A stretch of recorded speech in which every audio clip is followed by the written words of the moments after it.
Entonces vamos a hablar ahora están viendo las enfermedades producidas por microorganismos y que producen algún trastorno gastrointestinal, y vamos a hablar sobre amibiasis intestinal y extraintestinal. O sea, 50 minutos es bastante corto, ¿va?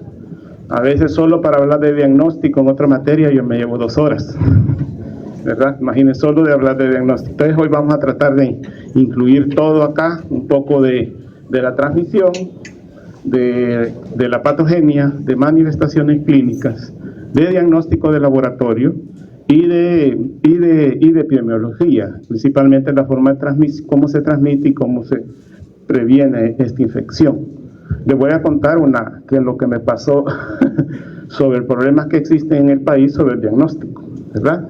Y cómo algunas faltas de apoyo en el diagnóstico puede llegar a pensar que yo con un trastorno gastrointestinal hayan pensado que tuviera una amibiasis extraintestinal, y ya les cuento por qué. Y entonces, y es necesario entonces sí analizar la parte clínica, lo que dice el paciente, ¿verdad? Y lo que dicen las pruebas, ¿verdad? No puede ser que yo haya tenido una leucocitosis de casi 20.000 con fiebre, leucocito,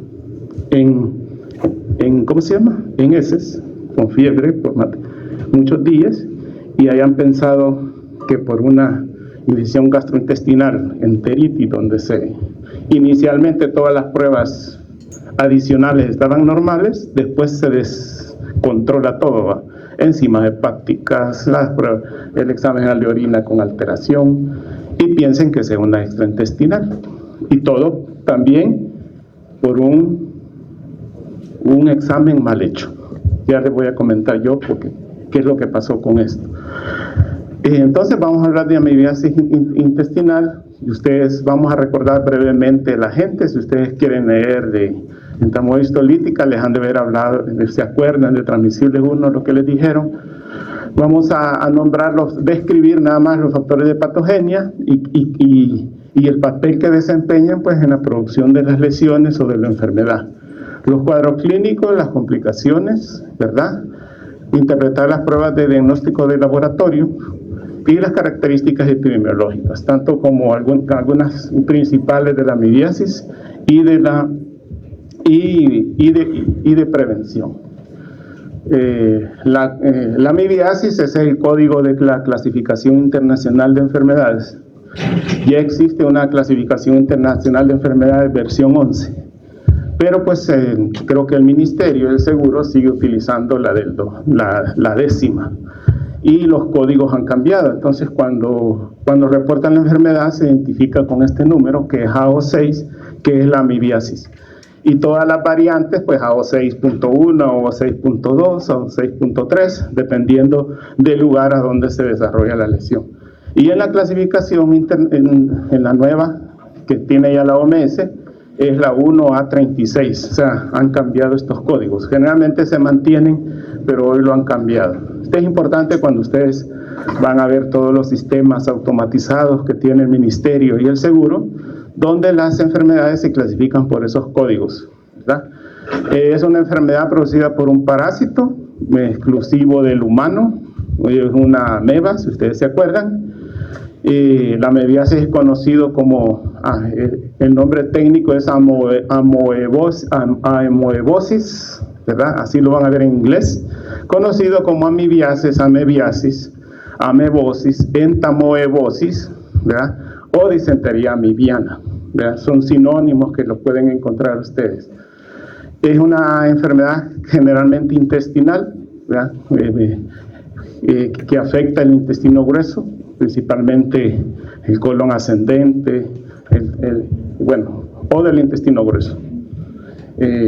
Y está caracterizada por eso que está ahí, a diferencia por un cuadro de diarrea, que luego posteriormente puede convertirse en un cuadro de disentería, ¿verdad? Y obviamente si no hay un tratamiento adecuado en algunas personas con algunos factores, el parásito puede diseminarse vía sanguínea a ciertos órganos, principalmente el hígado, en el 60-70% de los casos, ¿verdad? el pulmón y cerebro, pero puede afectar cualquier órgano, ¿verdad? La ameba puede irse vía sanguínea a cualquier órgano.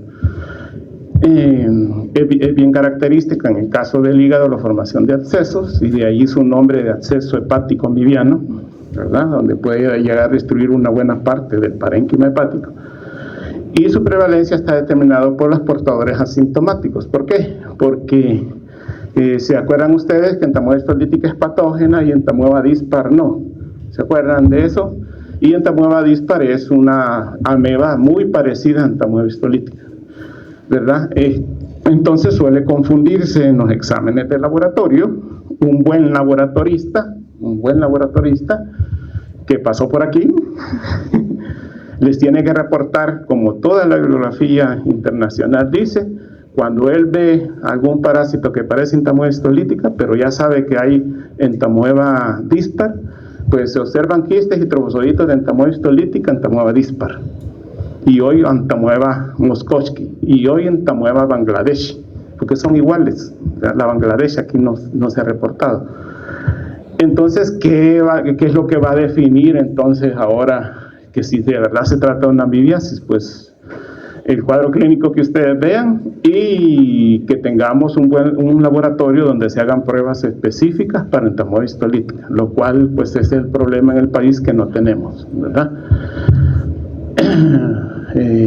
Esta ameba fue descrita, vean, por Chaudin en 1903, al cual le llamó endamoeba histolítica.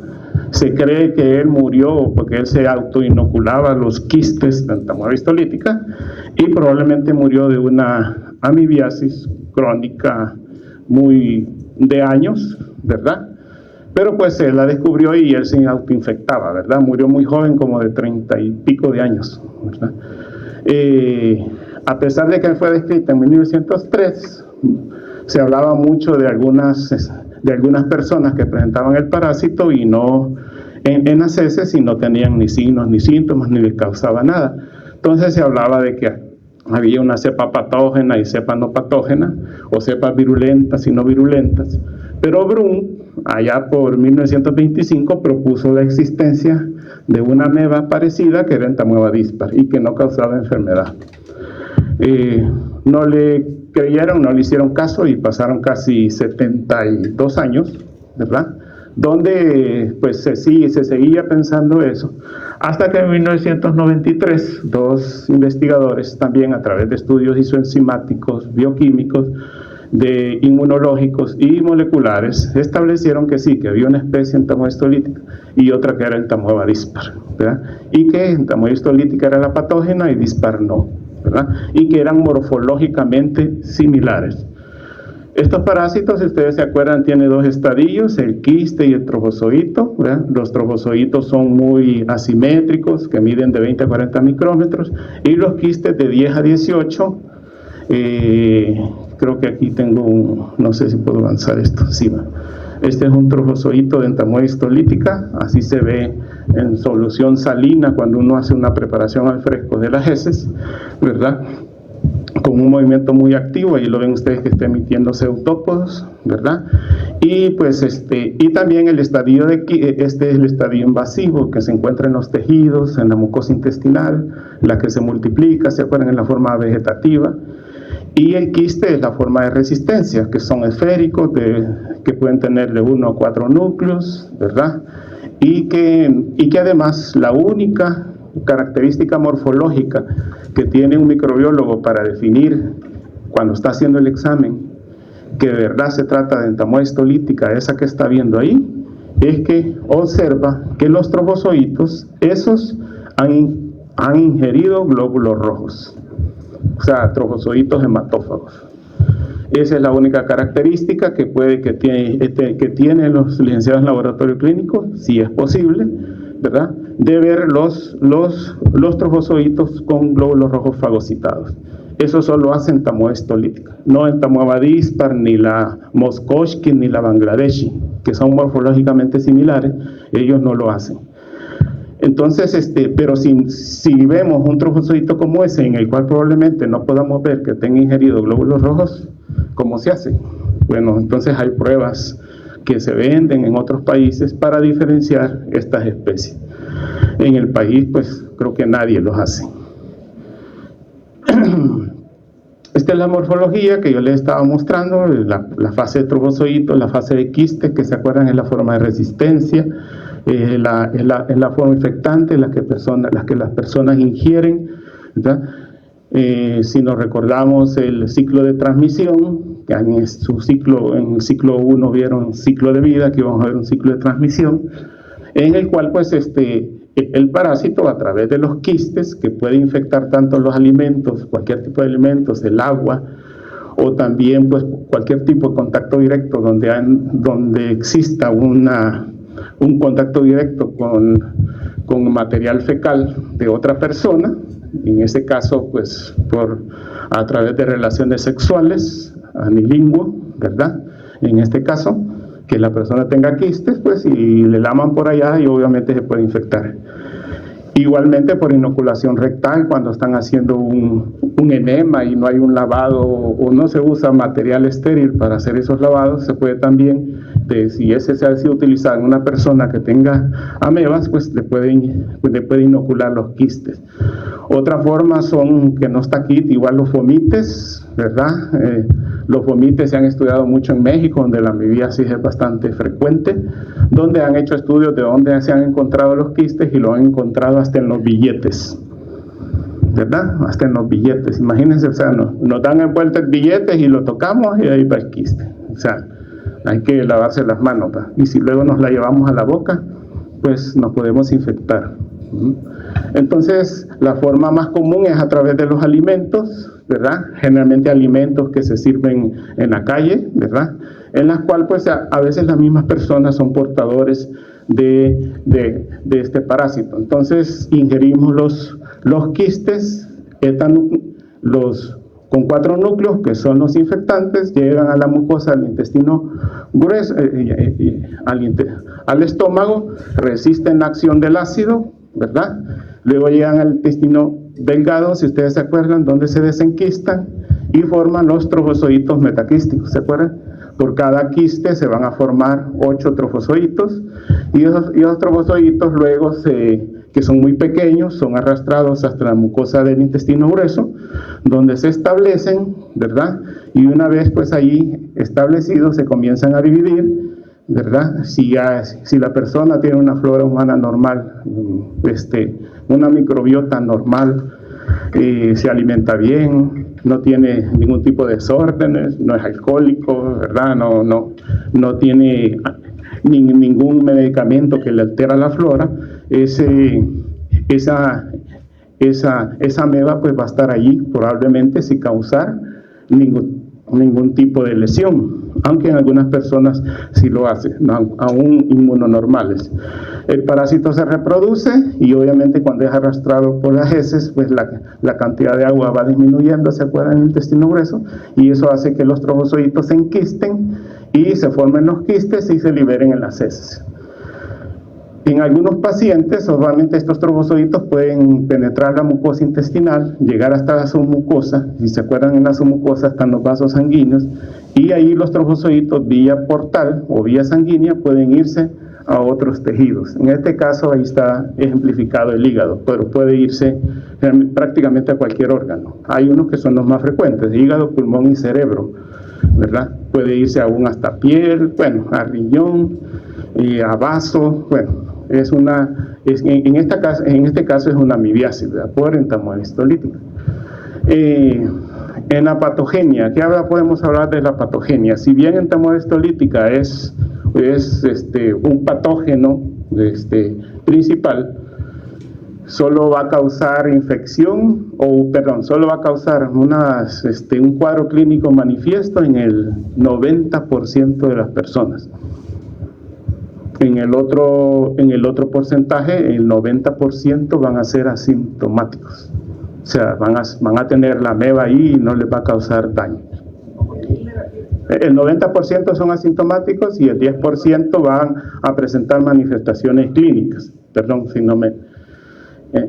y pues obviamente hay muchas partes que nosotros tenemos de nuestro sistema de defensa que ayudan pues a destruir los parásitos. Si una persona ingiere un fresco con quistes y con heces que se haya contaminado con heces frescas, o sea, que tenga trofozoitos, ¿verdad?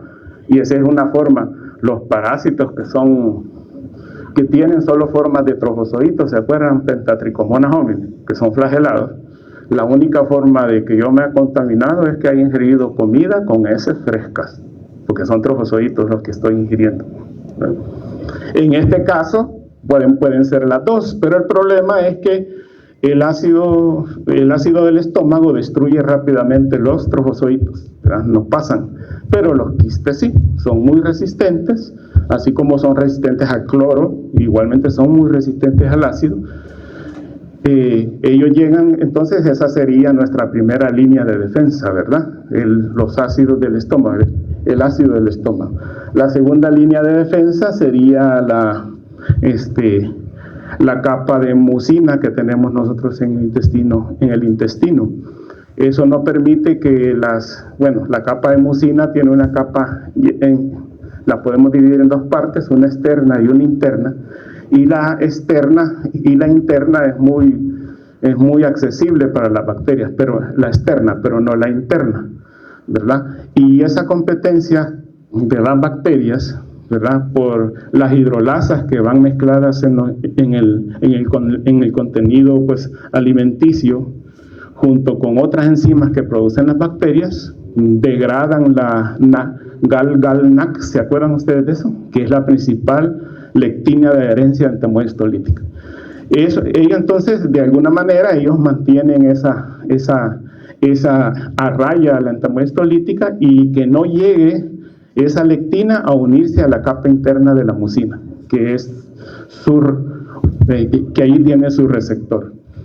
Se ha estudiado mucho, bueno, ya vamos a hablar que hay factores del hospedero que pueden afectar esto que yo les estoy explicando, como la desnutrición. Obviamente una persona desnutrida no va a tener pues esa capa de mucina ni anticuerpos IgA ahí que puedan evitar que la entamoestolítica se establezca, ¿verdad?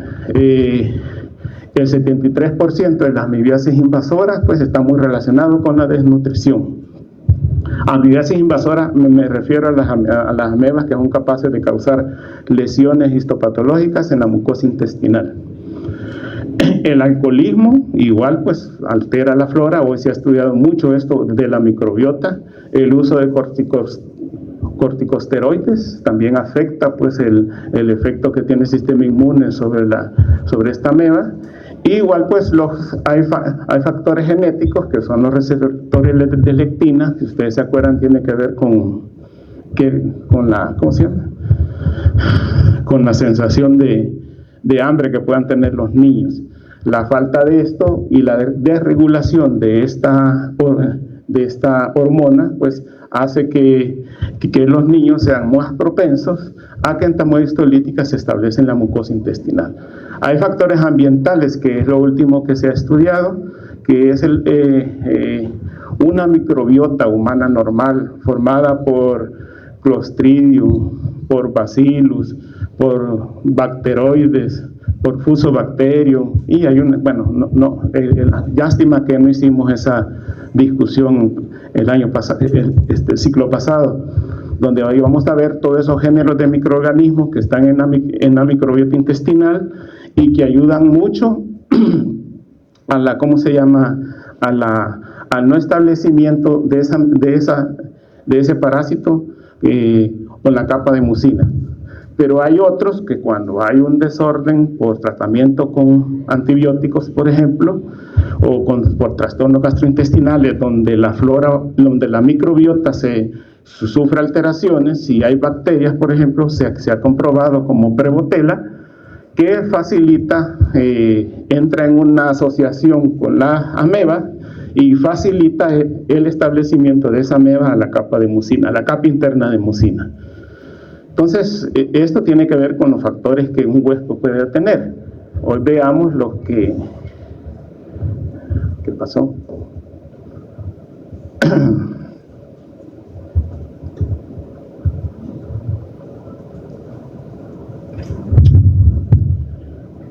Que lo hice más grande quizás. Ahí está. Hoy veamos lo que tiene el microorganismo. Ya hablamos de la primera y segunda línea de defensa, ¿verdad? Y que en este caso la primera decíamos que era los ácidos del contenido del estómago. La segunda era la capa de mucina. No hay una dosis infectante establecida para infectarme con entamoeba histolítica, ¿verdad? Como en otras bacterias. Y el daño principal, pues aquí resumido, y aunque el objetivo dice describir, pues vamos a ver un poco que les explicaron, creo que el ciclo pasado, sobre los efectos que llevan a entamoeba histolítica.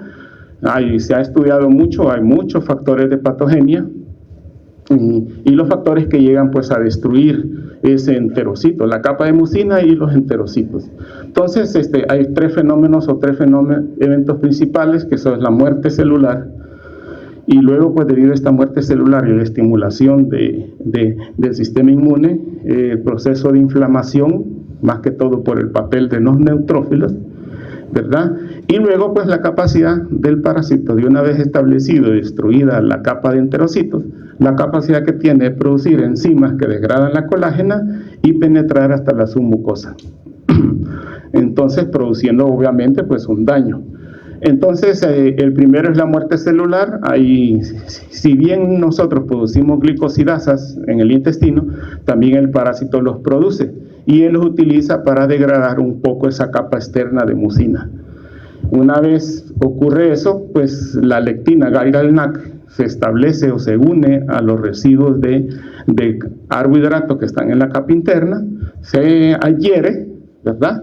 Y ahí pues comienza a producir estas proteínas ricas en serina, o las proteínas o la cisteína, las proteinasas de cisteína, las amebaporos, ¿se acuerdan ustedes? Y puede inducir en las células de los enterocitos apoptosis, ¿verdad?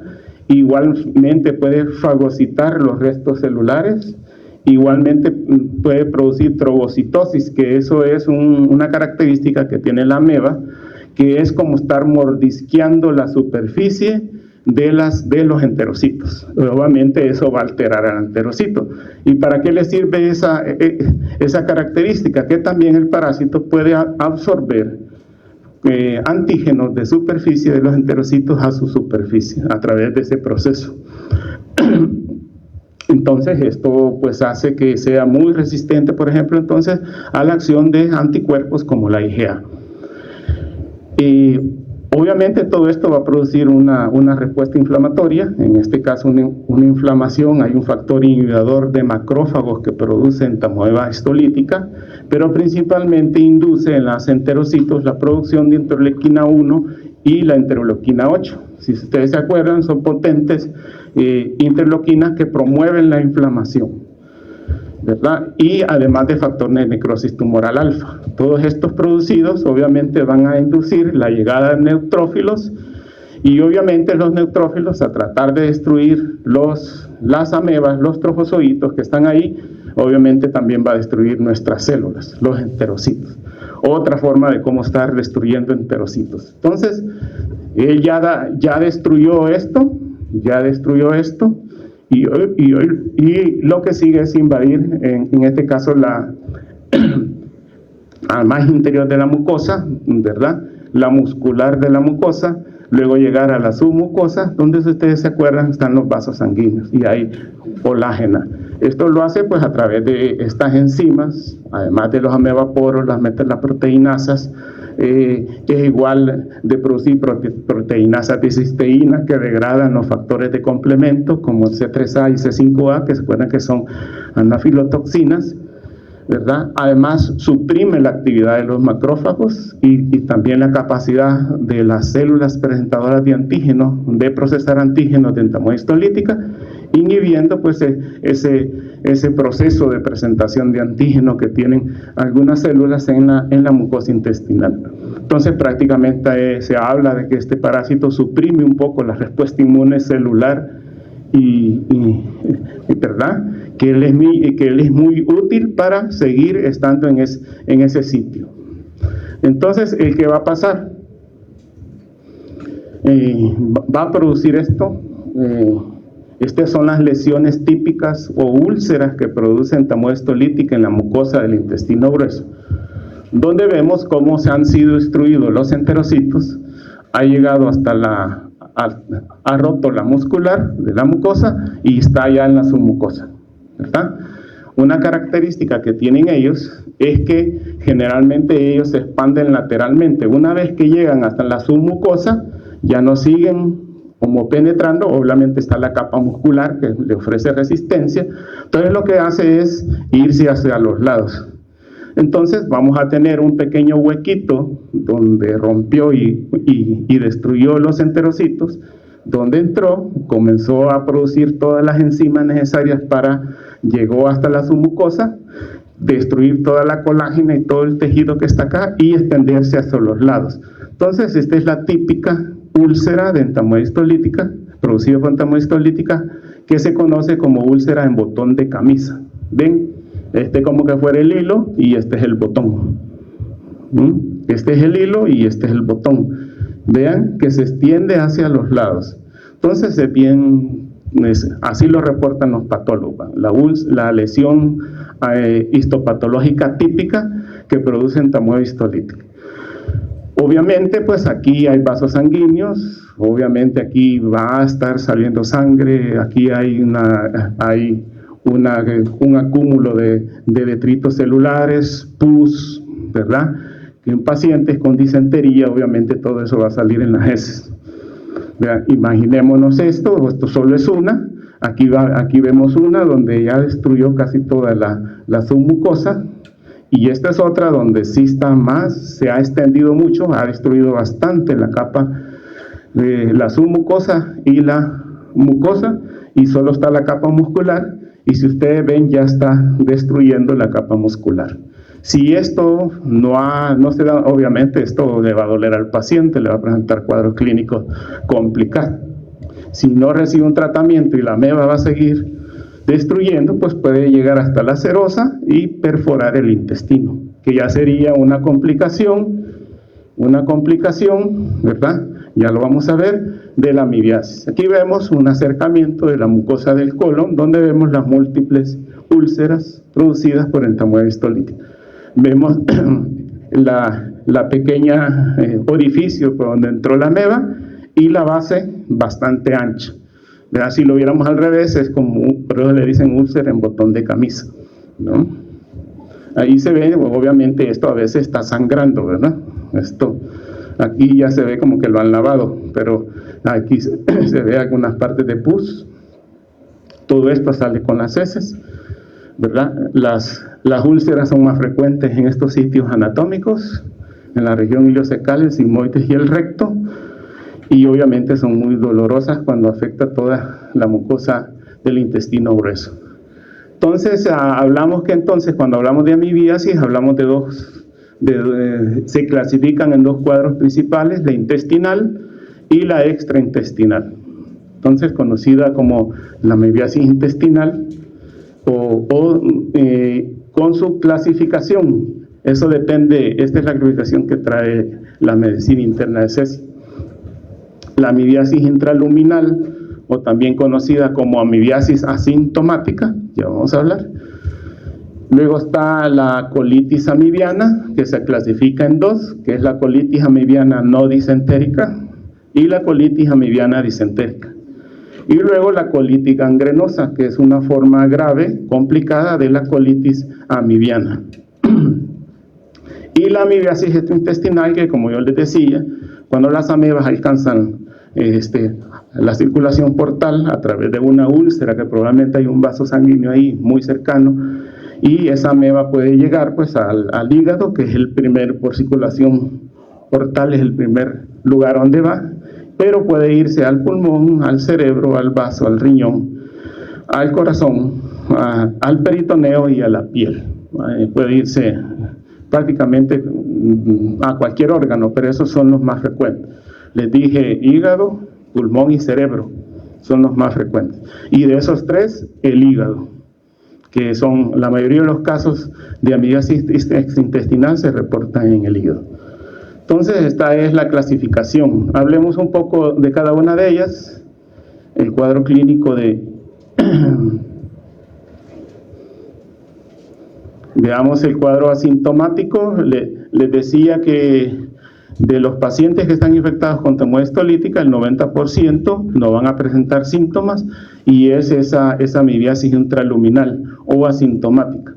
Estos pacientes se comportan como, como portadores, ¿verdad? Y los factores que mencionamos de una persona inmunonormal mantienen controlado pues a la ameba y no permitiéndole que invada la mucosa del intestino. Estos pacientes generalmente eliminan quistes en las heces, es bien frecuente, generalmente pues son personas normales, pues defecan normal, ¿verdad? O sea, lo normal una vez al día, con heces blandas o pastosas. No han hecho todavía el examen general de heces, no. Entonces, hacen eso, o sea, lo que hacemos nosotros normal. Y de repente hacen un examen general de heces y sale que tiene quistes. Pues la importancia de ellos es que se comportan como portadores, ¿verdad? Y pueden ser causa de o transmitir el parásito pues a otras personas. Esa es la importancia epidemiológica de este cuadro clínico, bueno, de este tipo de amibiasis que no presenta ningún síntoma. El paciente puede estar así, ¿verdad? Pero pues el otro cuadro, pues que es la colitis, hablamos de la colitis amibiana no disentérica. Aquí obviamente ya hay afectación de la mucosa intestinal, irritación mucho de la mucosa intestinal, una que otra úlcera, ¿verdad? Pero el periodo de incubación va de 2 a 4 semanas, es de evolución prolongada, generalmente son desórdenes gastrointestinales que pueden pasar desapercibidos por nosotros, porque esta semana pasé 2 días que hice 2 o 3 veces, de ahí se me quitó, se me calmó, de ahí regresé otra vez a la siguiente semana. Eso no es normal, ¿verdad? Acuérdense que lo normal es que evacuemos una vez al día. Y claro, los que comemos normal, ¿verdad? Los demás pueden hacer más, una vez al día, ¿verdad? Y con heces pastosas, ¿verdad? En suficiente cantidad de 100 a 400 gramos, que es lo que normalmente hacemos, ¿verdad? Eso es normal. Pero ¿qué es lo que pasa con estos pacientes? Primero, lo que sucede es el cambio en el ritmo de la defecación. Entonces ya no hacen una vez, sino que ya hace hasta 4 veces al día, y las heces pierden su forma normal, ya son heces blandas o líquidas. Esto pues es diarrea, ¿verdad? Podemos considerar como diarrea. Hace de 1 a 4 disposiciones máximo, y las heces son fuertemente fétidas, ¿verdad? ¿Qué son fuertemente fétidas? Bueno, no sé cómo clasificarla, porque todos hemos huelido, todos nos huelemos nuestras heces, ¿verdad? Y hay unas que son apestosas, hasta nos ahogamos, hasta no podemos respirar, ¿verdad? Y así pasa cuando uno está haciendo un examen general de heces, hace el frasco, hasta siente que le penetra en los ojos, ¿verdad? Porque siente el olor fuerte. Esas son fuertemente fétidas. Lo normal, uno le pone sui generis, lo normal, pues los laboratoristas ya saben, ¿verdad? Ustedes también ya saben cuando están normal. Uy, hoy sí me hieden. O sea, cuando comemos carne, muchos carbohidratos, ¿verdad? Todo eso, más que todo cuando comemos carnes o mariscos, las heces son muy fétidas. Pero en estos pacientes tienden a ser así, ¿verdad? Y lo otro es el dolor, un dolor tipo cólico, principalmente pues en la zona del colon ascendente y el sigmoides. Es un dolor que va acentuándose, muy localizado, ¿verdad? Comienza muy suave y luego se va aumentando, pues, ¿cómo se llama? En su intensidad, y que llega un momento, duele y luego comienza también a disminuir. Es un dolor tipo cólico, o también le dicen retortijón, ¿verdad? Así le dice la gente. Esas son las 2 características, manifestaciones clínicas más principales de la colitis amibiana. Puede haber flatulencia, náuseas, lo cual no sucede en todos, sensación de llenura, los borborismos, o sea, el ruido, le dice la gente que le chillan las tripas, ¿verdad? que acuérdense que los intestinos son huecos y cualquier movimiento que sucede crea una sensación de eco y ese es el ruido que nosotros escuchamos. Y los eructos. Pero pues los dos principales son estos primeros dos. Entonces, si hacemos esto no es normal, esto puede autorresolverse, el paciente pasa por unos días de esto y luego se le quita. Pero obviamente la ameba la tiene ahí, ¿verdad? Entonces hay que hacer un examen general de heces. Si no sufre un tratamiento, va a lo demás. En la anterior decíamos que tenía diarrea y dolor tipo cólico. Aquí ya las cosas se van agravando, ya hay una afectación más de la mucosa intestinal, con formación también de úlceras, que es la colitis amibiana disentérica. Aquí pues hay fuertes cólicos, los dolores son mucho más fuertes, con más intensidad y con más frecuencia, y pues el paciente ya no tiene una diarrea, tiene una disentería, que son, el número de posiciones son más de 6, ¿verdad? De heces líquidas, ¿verdad? O semilíquidas, bastante fétidas y de poco volumen, ¿verdad? En la primera probablemente era hoy sí casi lleno el baño, ¿verdad? Pero en esta son pocos volúmenes, realmente estamos haciendo mucho. Y pues además se agregan estas dos manifestaciones clínicas. El pujo, que es el esfuerzo o la fuerza que hacemos, ¿verdad? A donde apretamos con fuerza para que salga, ¿verdad? Y eso es doloroso también. Entonces eso es una característica. Igual después que hemos hecho, aparece el tenesmo. Hemos hecho y de repente, ay, tengo ganas otra vez, va. Voy a hacer y nada, o a veces un poquito, ¿verdad? Ese es el tenesmo. Igual es doloroso, pues la mucosa rectal está y el intestino está muy inflamada, ¿verdad? La sensación de hacer y no poder hacer o hacer una cantidad, ¿verdad? Es el tenesmo, lo cual es típico de este colitis amibiana. Están las otras que es muy variable, la sensibilidad a la palpación, la flatulencia, náusea, la sensación de llenura, eructos, dolor de cabeza. La fiebre es muy secundaria, puede o no, es muy rara y generalmente está relacionada cuando las úlceras que tiene este paciente en la mucosa intestinal se han contaminado con bacterias, ¿verdad? Y hay una infección secundaria porque es un hueco que ha hecho la ameba, ¿verdad? En la mucosa intestinal. Y obviamente aquí las heces disentéricas, además de ser esa apariencia líquida, van a tener mucho moco, pero principalmente van a tener sangre, ¿verdad? Esas son las heces disentéricas, heces líquidas con mucho moco y sangre. Si no hay un tratamiento adecuado, aquí podemos ver unas heces disentéricas donde se ve el color rojo, probablemente es sangre, ¿verdad? Deshidratación en los niños, enflaquecimiento, pues o pérdida de peso, porque la gente se deja esto por mucho tiempo y no se trata, ¿verdad? La infección permanente entemohistolítica en los niños, más que todo en la zona del recto, les puede causar a ellos cuando van a defecar por una pérdida de la tonicidad de los músculos del recto, a que salga el recto y les cause prolapso rectal, se les sale el recto.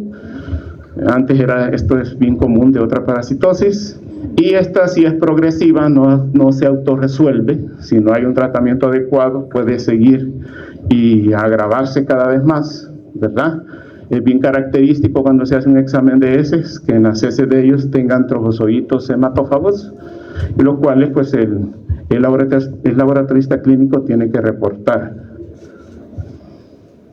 A mí me avisan con el tiempo, voy a ir más rápido, le va a quitar tiempo al líquido. Luego está la colitis amibiana fulminante, que es una progresión de la anterior, donde ya vemos que todos los cuadros clínicos que hablamos se acentúan mucho más, ¿verdad? Generalmente tiene un mal pronóstico llegar a esto. Vean la mucosa intestinal de un paciente, obviamente que falleció por esto, ¿verdad? Está lleno de úlceras el intestino, solo una parte, dejamos todo el intestino grueso. Y tiene un mal pronóstico, ¿verdad? El 40-50% de estos pacientes que llegan a esta fase, pues van a morir por este tipo de infección, ¿verdad? Igual, y el 75% de los casos que presentan esto, va a haber perforación intestinal. Sí, hay una destrucción abundante de la mucosa intestinal y obviamente las amebas van a seguir destruyendo tejidos si no se le da un tratamiento pues adecuado. Esto pues son más frecuentes en los niños malnutridos, en los alcohólicos, en pacientes con inmunosupresores y embarazadas, debido a, pues, al problema que tienen más en la inmunodepresión del sistema inmune. En las complicaciones tenemos la perforación intestinal, ¿verdad?, que puede ser una consecuencia de la colitis entérica y la colitis amibiana fulminante, y obviamente pues va a causar una peritonitis aguda, ¿verdad? Esto es común en pacientes desnutridos y con inmunodeficiencia, ¿verdad? Y pues estas perforaciones son más frecuentes en estas zonas, en el colon transverso, en el sigmoides y en el ciego, que donde más lo han reportado. Yo les voy a pasar esto, no se preocupen. Bueno, un intestino con úlceras y un intestino que está perforado, ¿verdad? Obviamente la gente que llega a esto, no sé si con la gastroenteritis que yo tuve, a los 3 días, 4 días ya no aguantaba, ¿no? Uno ya no aguanta de ir al baño y estar con náuseas, con fiebre, y esto pues tuvo que haber pasado mucho tiempo. Luego tenemos otra complicación, la apendicitis amibiana, que es la presencia de las amebas en el apéndice y puede causar un caso de apendicitis, y lo que se llama ameboma, ¿verdad?, que ocurre más que todo en esas zonas, que es una masa fibrótica inducida por las presencias de las amebas. Tiene un aspecto como de tumor, ¿verdad? Pero son masas que si ustedes lo ven, bueno, aquí lo podemos ver, aquí vemos la masa, cómo ha disminuido hasta la luz del intestino, ¿verdad? Está formado de tejido granuloso, muchos fibroblastos, mucha colágena, no es un tumor, y que responde muy bien al tratamiento para las amebas. Cuando ya se da tratamiento, eso va a desaparecer. Entonces, a veces puede confundirse con un tumor, ¿verdad? Pero es un tejido inducido por la presencia de las amebas, un crecimiento excesivo. La amibiasis gastrointestinal, vamos a hablar un poquito de esto. Pues no todo paciente que haya tenido, ¿cómo se llama?, amibiasis intestinal, en cualquiera de sus formas que vimos, va a tener amibiasis gastrointestinal. Generalmente hay factores como las personas alcohólicas, que son los más frecuentes, o personas con un tratamiento con corticosteroides o con inmunosupresión.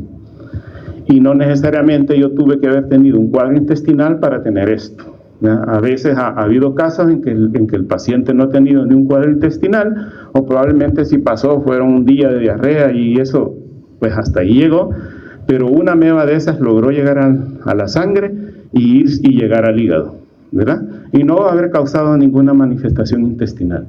Entonces hay que estar siempre eso pues como presente, no necesariamente la presencia de amebas en el intestino va a estar relacionado con la presencia de un absceso.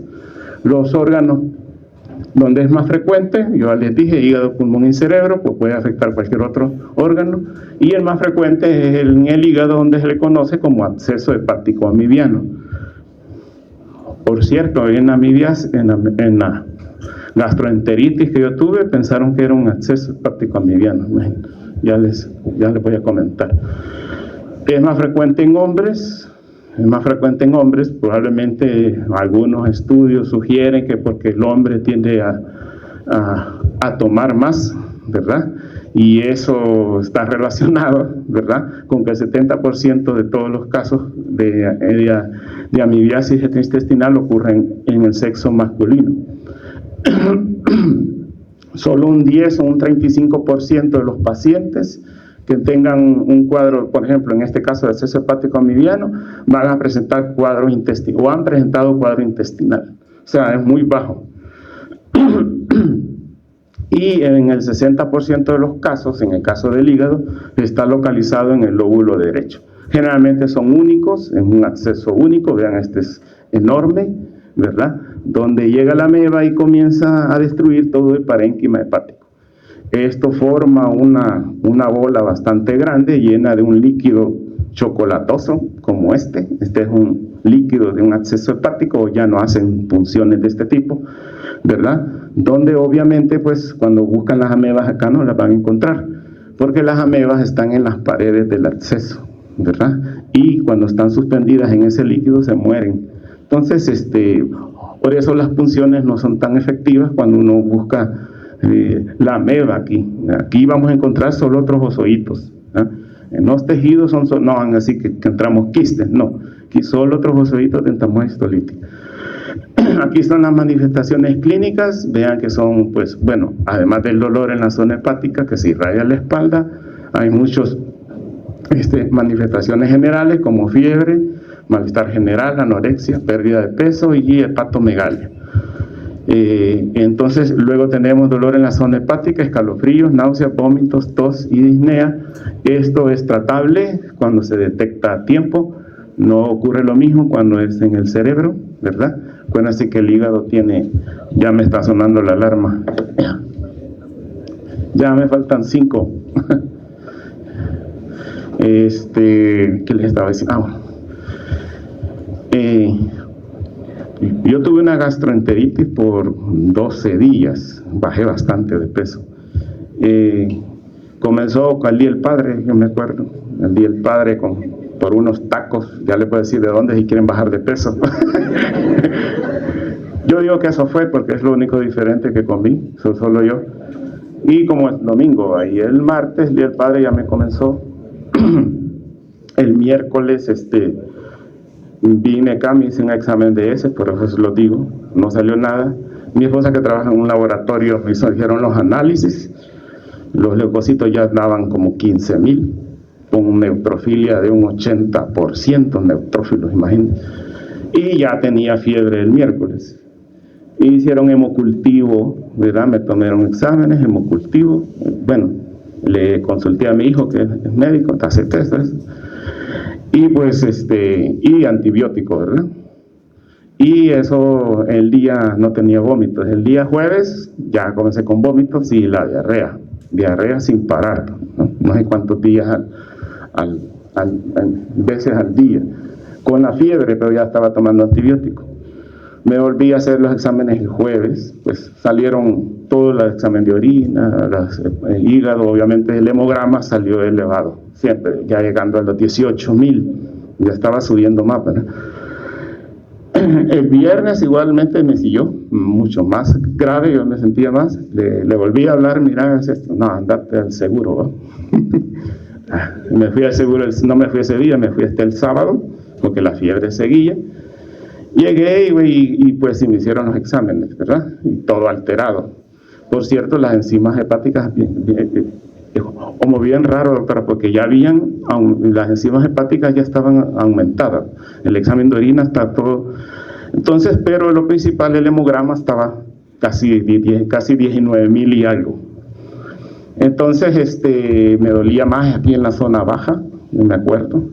Y le dije, no, me duele esta parte de aquí del colon, esta parte de acá y acá. Además tengo unas hernias y me dolían más también. Entonces, pero aquí nada, ¿verdad? Como contrastaron el examen anterior, donde las pruebas hepáticas estaban normales y ahora estaban elevadas, ¿qué creen que pensaron? No me dolía aquí, ni en la parte superior, que probablemente tenía una amibiasis extraintestinal.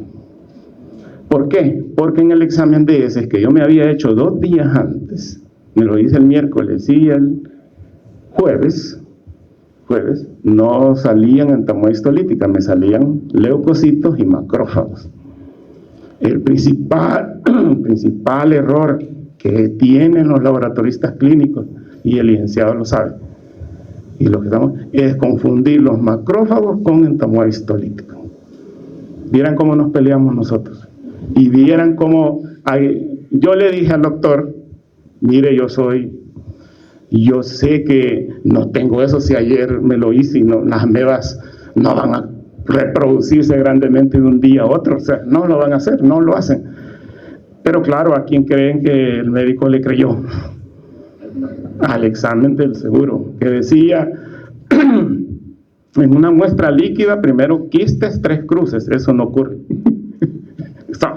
En una muestra líquida abundan trofozoitos y una cruz trofozoítico. No me acuerdo. Yo no tengo eso, o sea, no. Tengo fiebre, leucocitos elevados, ¿verdad? Y claro, la amibiasis intestinal, el CI10, ya el código de la amibiasis.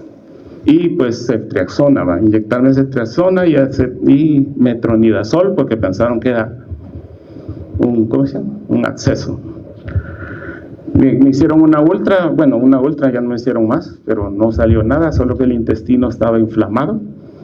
Y obviamente pues le consulté a mi hijo, mira, esto pasa, yo no tengo eso. Me lo hice el examen el domingo, por cierto, también, y salieron, pues obviamente esa es líquida, con muchos glóbulos rojos, y muchos leucocitos y muchos macrófagos. Lo que se movían eran los macrófagos, ¿verdad? Nosotros los conocemos, ¿verdad? Esos no son trofozoitos de entamoeba histolítica.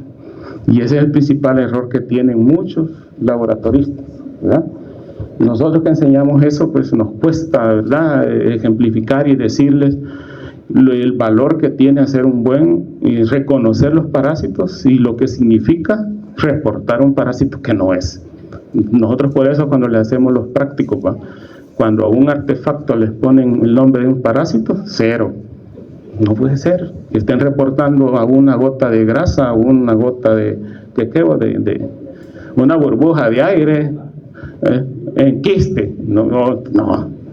Y más que le pongan entamoeba histolítica, no puede ser. Entonces, esto se los comento porque todos los otros, todos tienen que ver, pues ustedes como médicos también, las manifestaciones clínicas, la historia, ¿verdad? Yo le dije, ¿verdad?, yo soy laboratorista clínico, me hice el examen, yo no tengo eso, no puede ser, ¿verdad? Entonces, pero igual, estos son otros tipos de lesiones de amibiasis extraintestinal que aparecen en la piel, vean, probablemente por una fístula, por un absceso, en la piel, en la zona perianal, ¿verdad?, por continuidad, y en el cerebro, ¿no?, en el pulmón. El diagnóstico de laboratorio, vamos a hablar de diagnóstico de laboratorio, tenemos el diagnóstico parasitológico, inmunológico y molecular. En el país solo se hace el parasitológico y es el principal desventaja que tenemos. ¿Por qué? Primero es un examen cuya sensibilidad es del menor del 60%. Y eso pues aunado a la falta de experiencia del personal que lo hace, ¿verdad?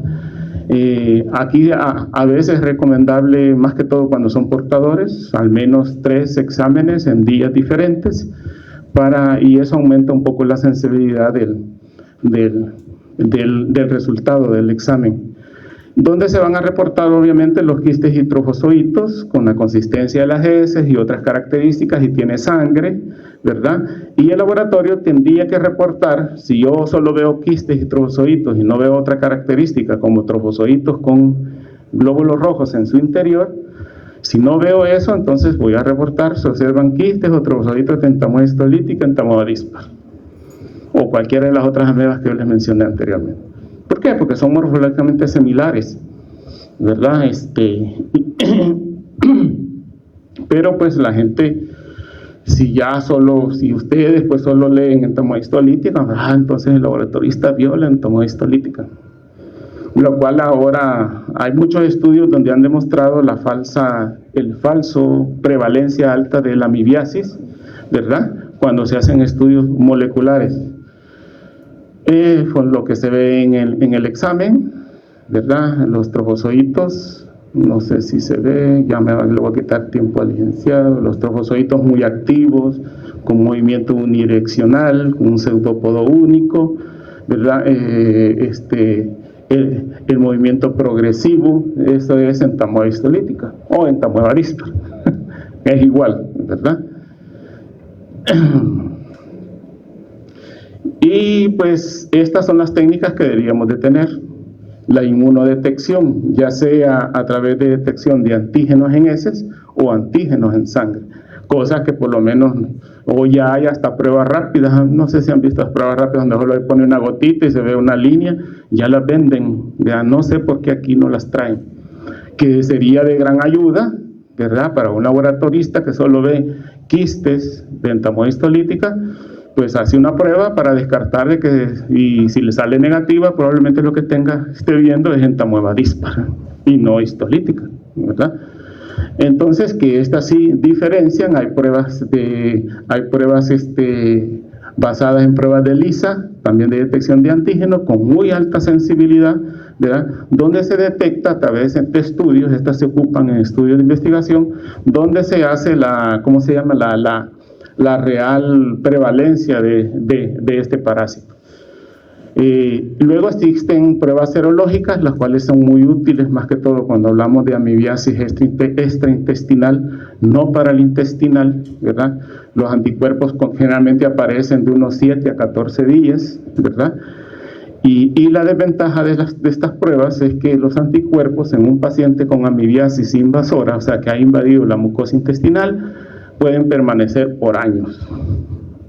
Entonces es bien difícil establecer, si yo llevo un paciente que no tenga, ¿cómo se llama? Que no ha tenido manifestaciones gastrointestinales y le pienso que tiene un acceso hepático amibiano y le mando a hacer una prueba, pues no sabemos si es por eso o porque tuvo una amibiasis intestinal antes. Esa es una desventaja de estas pruebas serológicas, que obviamente esto se tiene que correlacionar con el cuadro clínico. No hay coincidencia con la presencia del parásito con el intestino, que es lo que yo les mencionaba anteriormente.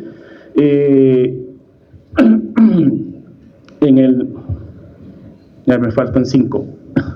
En el caso de las infecciones agudas, infecciones previas, generalmente van a dar pues presencia de anticuerpos en el suero, ¿verdad?, de estos pacientes. Generalmente en la amibiasis intestinal las pruebas sí van a dar positivas, ¿verdad? Entonces hay que correlacionar los exámenes de laboratorio, la historia clínica que ustedes hacen y luego con otros exámenes, con pruebas imagenológicas, ¿verdad?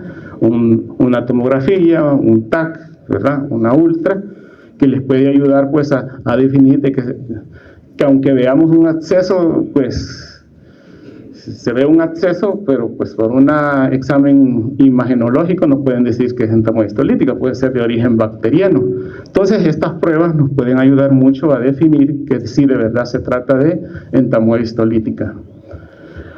Este cuadro se lo puede dejar, donde van a ver que la prueba de oro, a pesar de todas las pruebas que yo les mencioné, la microscopía, la serología, la detección de antígenos, el estándar de oro es el PCR, casi ahora en todas las pruebas, ¿verdad? Que obviamente no se usa para diagnóstico en nuestro país. Probablemente en algunos países desarrollados sí se haga, ¿verdad? Porque es necesario especificar que ese paciente tiene entamoeba histolítica y no otra ameba en el intestino, más que todo en el intestino. Creo que ya no va a quedar. Ahora el tema es bastante... Vean, esto se los dejo, creo que está en la bibliografía que les voy a compartir. La amibiasis afecta a 50 millones de personas en el mundo y hay de entre 40 o unos dicen 50 a 100,000 muertes al año producido por esta ameba, ¿verdad?